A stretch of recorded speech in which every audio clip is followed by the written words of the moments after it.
सुप्रभात सभी को। मॉर्निंग। Very good morning. आज हम पार्ट 6 हमने कल पढ़ लिया था अच्छे ढंग से, रक्त और हमारा शरीर। आज हम आगे पढ़ेंगे, इसके क्वेश्चन आंसर करते हैं, ठीक है। वेट, पहले मैं सबको म्यूट कर दूं। ओके,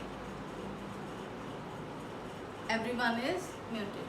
चलिए जी, रक्त और हमारा शरीर। कल हमने जाना था कि हमारे शरीर में जो रक्त है वो कितना होना चाहिए और रक्त कैसे बनता है, रक्त की कमी से हमें कौन कौन सी बीमारियां हो जाती हैं और रक्त की कमी को दूर करने के लिए हमें क्या क्या करना चाहिए, ये सारा हमने लेसन में पढ़ा था। एक बार फिर से रिकॉल कर लेते हैं कि शरीर में रक्त की कमी हो जाने पर एनीमिया नाम का रोग हो जाता है, जिसकी वजह से व्यक्ति जो है वो थकान महसूस करने लगता है और हर वक्त थका थका सा रहता है। इसका सीधा सा कारण क्या है? शरीर में रक्त की कमी। रक्त की कमी को दूर करने के लिए हमें हरी पत्तीदार सब्जियां खानी चाहिए, फल, प्रोटीन ज़्यादा लेना चाहिए, अंडे, दूध, गोश्त खा लेना चाहिए। इसके अलावा वो कहती हैं कि रक्त की एक बूंद में बहुत सारे कण होते हैं, ठीक है। इसमें प्लाज्मा होता है, इसमें ऐसे कण होते हैं जो लाल रंग के होते हैं, सफ़ेद रंग के होते हैं और कुछ ऐसे होते हैं जो जिनका कोई रंग नहीं होता। इसके अलावा वो राइटर लिखता है कि जो सफ़ेद कण है हमारे शरीर में वो क्या है? वीर सिपाही हैं। क्यों? क्योंकि वो रोगों से लड़ने में हमारी सहायता करते हैं। इसी तरह जो बिंबाणु हैं, रक्त कण जिनका कोई रंग नहीं होता, वो बिंबाणु क्या हैं? वो शरीर में चोट लग जाने पर रक्त को जो है जमाव देते हैं, उसको बहने से रोकते हैं। तो बिंबाणु भी बहुत महत्वपूर्ण है हमारे शरीर के लिए। चलिए जी, सारा लेसन हमने कल पढ़ लिया था। आज इसके प्रश्न उत्तर करने हैं। जल्दी से अपनी बुक निकालिए। बुक का पहला प्रश्न, रक्त के बहाव को रोकने के लिए हमें क्या करना चाहिए?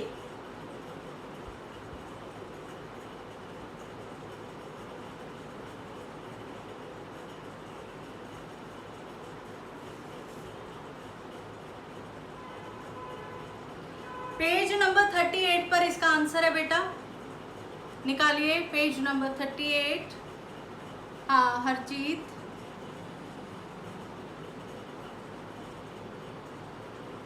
ऋषिता बोलिए बेटा आंसर। Yes ma'am. रक्त के बहाव को रोकने के लिए हमें कसकर एक साफ कपड़ा बांध देना चाहिए। दबाव पड़ने से रक्त का बहना कम हो जाता है, जो उस व्यक्ति के लिए काफी लाभप्रद सिद्ध हो सकता है। बिल्कुल सही, मैं यही आपको बताने वाली थी। लाभप्रद वाली लाइन छोड़ दो। यहाँ से पेज नंबर 38 थर्ड पैराग्राफ देखिए बेटा, बुक में ही आंसर दिया गया है कि ज़्यादा रक्त को रोकने के लिए क्या करना चाहिए। तो यहाँ से हम लिखेंगे रक्त के बहाव को रोकने के लिए चोट के स्थान पर, तीसरी लाइन यहाँ से अंडरलाइन कीजिए, चोट के स्थान पर कसकर एक साफ कपड़ा बांध देना चाहिए। दबाव पड़ने से रक्त का बहना कम हो जाता है। Simple answer. आपकी बुक में ही सारे आंसर दिए गए हैं। चूंकि आपने लेसन अच्छी तरह से पढ़ा है तो यहीं से, जैसे ऋषिता ने बताया, आंसर हम यहीं से उठाएंगे। पहले क्या लिखेंगे? रक्त के बहाव को रोकने के लिए क्या करना चाहिए? रक्त के बहाव को रोकने के लिए चोट के स्थान पर कसकर एक साफ कपड़ा बांध देना चाहिए। दबाव पड़ने से रक्त का बहना कम हो जाएगा और रक्त रुक जाएगा। ठीक है, पहले क्वेश्चन का आंसर मिल गया सबको? पहले क्वेश्चन का आंसर पता लग गया है? फिर से बताऊं, पहला क्वेश्चन, रक्त के बहाव को रोकने के लिए क्या करना चाहिए? रक्त के बहाव को रोकने के लिए चोट के स्थान पर कसकर एक साफ कपड़ा बांध देना चाहिए। दबाव पड़ने से रक्त का बहना कम हो जाता है। यहाँ तक। आपकी बुक में ही है आंसर, प्लीज अंडरलाइन करें। पेज नंबर 38, थर्ड पैराग्राफ में, चोट के स्थान पर कसकर एक साफ कपड़ा बांध देना चाहिए, दबाव पड़ने से रक्त का बहना कम हो जाता है। लिख लिया सबने, नोट किया? देन आगे, खून को भानुमति का पिटारा क्यों कहा जाता है? अभी मैंने बताया, जल्दी से।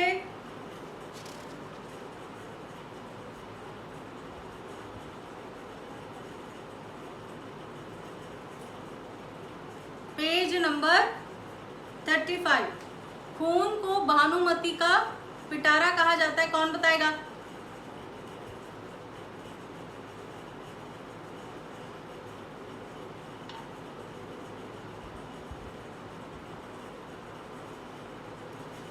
लेसन अच्छी तरह से किया था, कल किया था ना? फिर भी किसी का हैंड जो है वो रेज नहीं हो रहा।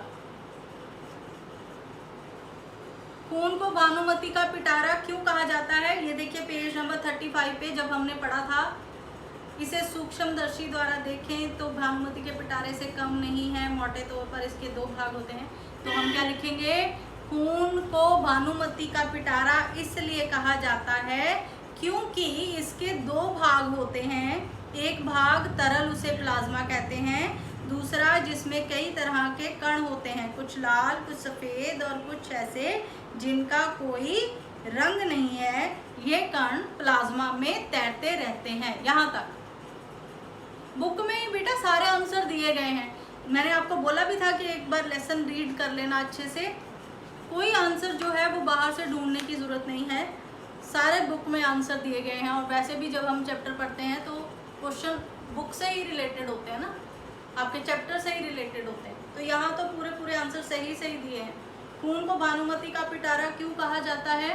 खून को भानुमति का पिटारा कहते हैं क्योंकि इसके 2 भाग होते हैं। एक भाग जो तरल है उसे प्लाज्मा कहते हैं, दूसरा उसमें छोटे बड़े कई तरह के कण होते हैं, कुछ लाल, कुछ सफ़ेद और कुछ ऐसे जिनका कोई रंग नहीं है। इन्हें बिंबाणु कहते हैं। ये कण प्लाज्मा में तैरते रहते हैं। दूसरे का आंसर,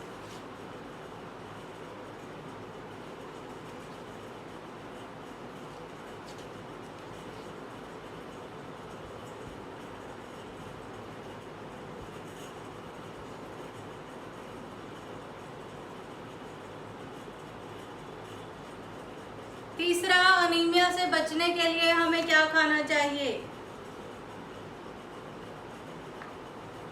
बोलो जी। ओके बानी बताइए। यस मैम, एनीमिया से बचने के लिए हमें पौष्टिक आहार खाना चाहिए, जैसे कि हरी सब्जियां, फल, दूध, अंडा और गोश्त। इन सब की हमारे शरीर को उपयुक्त मात्रा में ज़रूरत होती है। अगर हम पौष्टिक आहार खाएं और साफ सुथरे रहें तो हमें कोई बीमारी नहीं होगी। ठीक है, तो हम यहाँ तक ही लिखेंगे कि अनीमिया से बचने के लिए हमें पौष्टिक आहार खाना चाहिए, जैसे हरी सब्जियां, फल, दूध, अंडा, दालें और गोश्त। ये सारे पौष्टिक तत्व जो हैं वो हमें अनीमिया से बचाने में मदद करते हैं। तो इतना ही लिखेंगे, अनीमिया से बचने के लिए हमें पौष्टिक आहार ग्रहण करना चाहिए, जैसे हरी सब्जी, फल, दूध, अंडा, दालें, गोश्त। आप इसमें और भी बहुत कुछ लिख सकते हैं। ठीक है जी। 36 पेज, लास्ट वाली लाइंस। पौष्टिक आहार, अनीमिया से बचने के लिए हमें पौष्टिक आहार लेना चाहिए, जैसे हरी सब्जी, फल, दूध, अंडा, दालें और गोश्त। इनमें ये तत्व उपयुक्त मात्रा में होते हैं। समझ में आ गया बेटा? थर्ड क्वेश्चन क्वेश्चन, अनीमिया से बचने के लिए हमें क्या क्या खाना चाहिए? अनीमिया से बचने के लिए हमें पौष्टिक आहार लेना चाहिए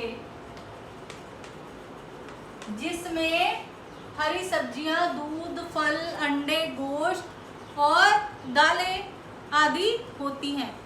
जहाँ तक भी आप लिख सकते हैं। इनमें सारे तत्व जो हैं प्रचुर मात्रा में पाए जाते हैं या भरपूर मात्रा में पाए जाते हैं।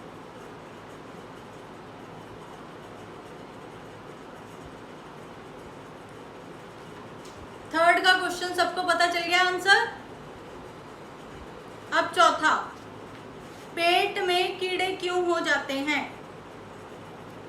हरजीत बताइए भाई।